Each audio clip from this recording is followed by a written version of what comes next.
In the heart of the city, amidst the endless river of people and the canyon walls of skyscrapers, lived a pigeon. Not just any pigeon, mind you, this was a creature of habit, a master of routine. Every single morning, as the first rays of sun painted the glass towers in hues of gold and rose, he would launch from his perch on the old library gargoyle and trace the exact same path across the sky. A perfect arc over the bustling square, a sharp bank around the spire of the tallest building, and a gentle glide down to the fountain for his morning sip. To him, this path was as certain as the sunrise itself. It was his sky, his city. One Tuesday morning, however, something was wrong. The air felt heavy, thick. As he began his daily flight, he noticed the spire of the city's tallest building seemed ... closer. He dismissed it at first, maybe a trick of the light or a strange morning haze. But as he continued his arc, he could feel a strange pressure from above, like a giant, invisible hand was gently pushing down. He looked up. The clouds, usually fluffy and distant, were now smeared and alarmingly low. It wasn't just his imagination. The sky was falling. Panic began to ripple through the avian community. Sparrows darted erratically, their chirps turning into shrieks of terror. Gulls, usually so confident, abandoned their scavenging and swirled in confused, desperate circles. Buildings that had stood for a century, their tops usually lost in the blue yonder, were now scraping against the soft underbelly of the clouds. It was a slow-motion catastrophe, a silent, terrifying descent. The world was being compressed. Our pigeon landed on his familiar gargoyle, his heart thumping against his feathered chest. He watched as the chaos unfolded. Most birds were hiding, cowering in awnings and under bridges, their wings tucked in tight. Others flew in short, panicked bursts, only to land again, paralyzed by fear. He noticed a strange correlation. When a large group of birds took to the air in a brief, frenzied moment, the oppressive weight seemed to lift, just for a second. The sky would hold its position, but as soon as they landed, as soon as their wings stopped beating, the descent would resume, a few inches at a time. It was a staggering realization, a truth so simple and so profound it took his breath away. The sky wasn't falling on its own, it was falling because they were letting it. The collective motion of their wings, the constant upward thrust of thousands of birds, was what held the heavens in place. Their daily flights, their migrations, their simple journeys from perch to parquet wasn't just movement. It was a job, a responsibility they never even knew they had. And now, in their fear, they had stopped.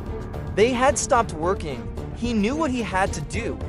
Waiting was not an option.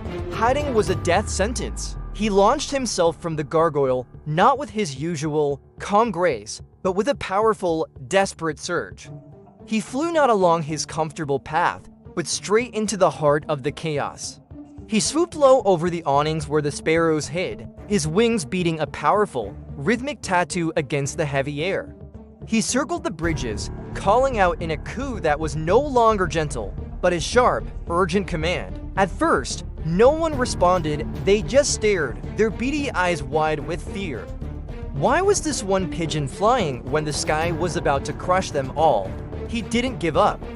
He flew past a flock of starlings huddled on a telephone wire, his wings creating a rush of wind that ruffled their feathers.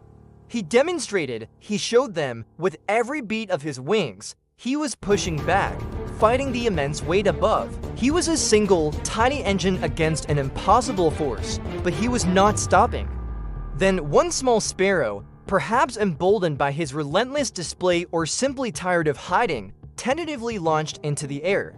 It joined him, its tiny wings a frantic blur, then another and another. A pair of gulls, seeing the small group pushing upwards, let out a cry and joined the effort. It was a chain reaction. From every nook and cranny of the city, birds began to emerge. The starlings lifted from their wire in a shimmering, dark cloud. Pigeons poured from the rafters of the train station. Hawks descended from their skyscraper nests to join the fray. Our pigeon found himself at the head of a massive, swirling vortex of feathers and wings, an army of the air. He led them upwards, their collective power a tangible force. He could feel the pressure lessening, the heavy blanket of the sky began to lift. It was slow, painfully slow, like pushing a mountain. The muscles in his wings burned with a fire he had never known. Around him, thousands of others shared the strain, their silent, synchronized beats creating a thunderous hum that drowned out the city below. They flew for hours, a living, breathing storm of determination. They pushed past the spire of the tallest building, reclaiming the air it had touched only that morning. They pushed higher until the gray, smudged clouds began to separate, revealing patches of the brilliant, forgotten blue they had taken for granted. The city below, which had been trapped in a dim, claustrophobic twilight, was once again bathed in the full, warm light of the sun. As the sky settled back into its rightful place, a sense of profound relief washed over the flock. One by one, their flight patterns softened, the desperate, powerful beats giving way to a more natural, easy rhythm. The work was done. Our pigeon glided back towards his gargoyle. He was exhausted, every fiber of his being aching. But as he landed, he looked out at the city, now safe beneath a vast, high ceiling of blue. The sky was not just a space to fly through, it was a home they all maintained together.